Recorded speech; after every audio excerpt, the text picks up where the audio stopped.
Let's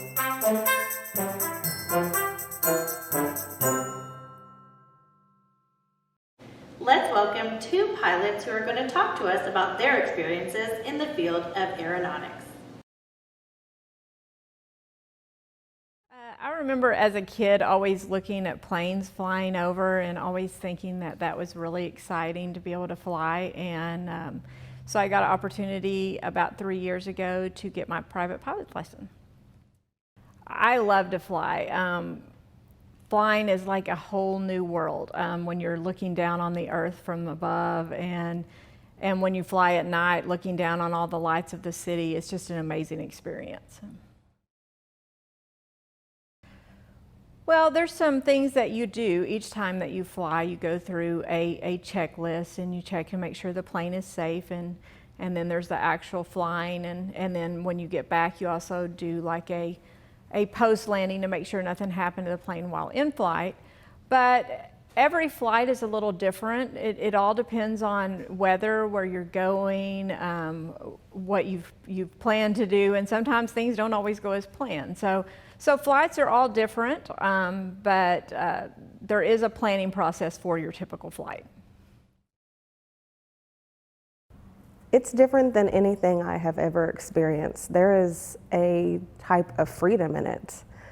It's very unique. You get to see the world from a completely different standpoint. There is a quote, and I can't remember exactly who said it, and I'm not quoting them, but the basic gist of it was, once you've tasted flight, you'll never view the world the same way again.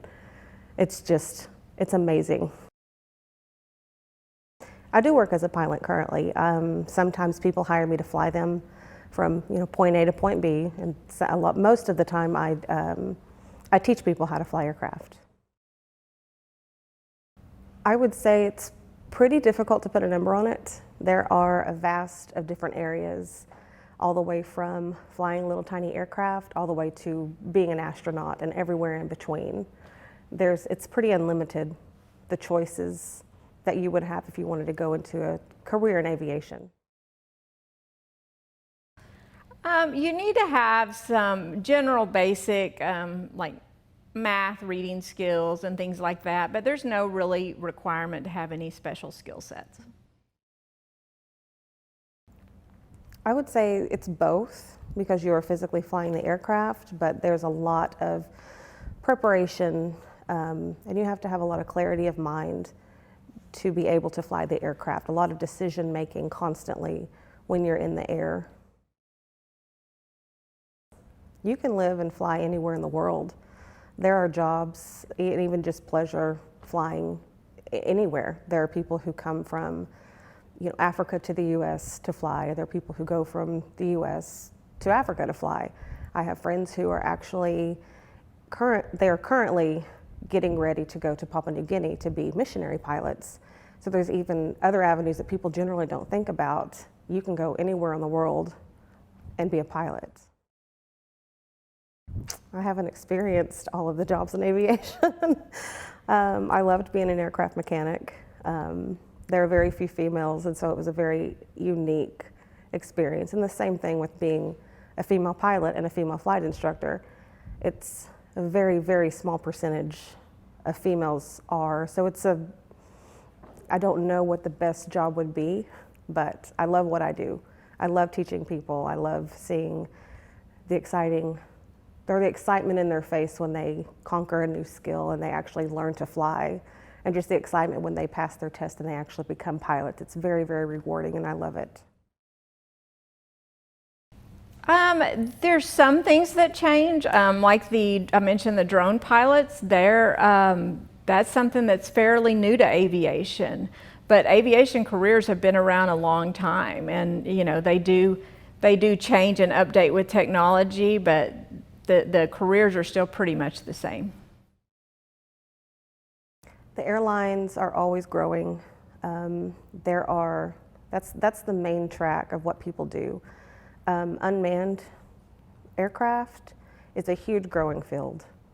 So drone pilots, you see a lot of businesses and a lot of career paths are starting to be opened to drone pilots, and that's a field that's not been explored a whole lot, but it's beginning to it's beginning to boom.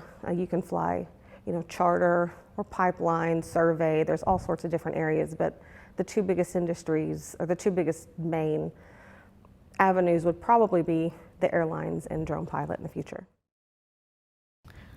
Things that would help, like while you're in grade school, junior high, high school, would be things like your math, sciences, things like that, STEM classes. You're not really required to have degrees to be airline pilots. There is a set of training requirements that you do have to go through, but it would be through the Federal Aviation Administration.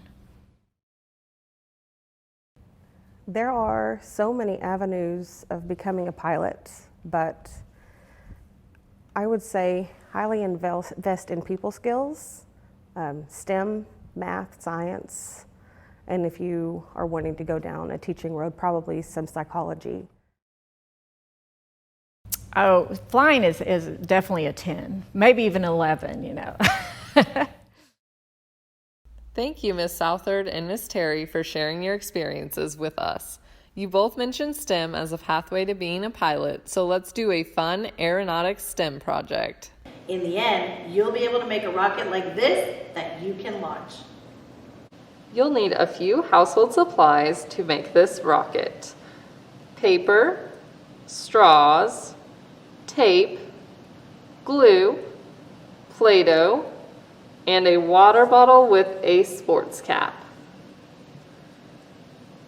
First, take your water bottle with the sports cap. You can decorate it just for fun. Then you'll print, cut out, or design a small paper rocket. So now make sure you have 2 different size straws so we can fit one over the other. We cut ours down to make it easier to launch. Place the smaller straw through the bottle. You can use something like Play-Doh to hold it in place. Test to see if the air flows only through the straw. And we're good to go. Then you will seal one end of your wider straw with glue. Let it dry. We've prepared one that's already dry. Attach your rocket to one side of the straw with tape, as you'll see here, and place it on top of the other straw. Prepare to launch. 3, 2, 1, launch! I hope you enjoyed this experiment today. Have fun making your own rocket and tune in for more videos like this.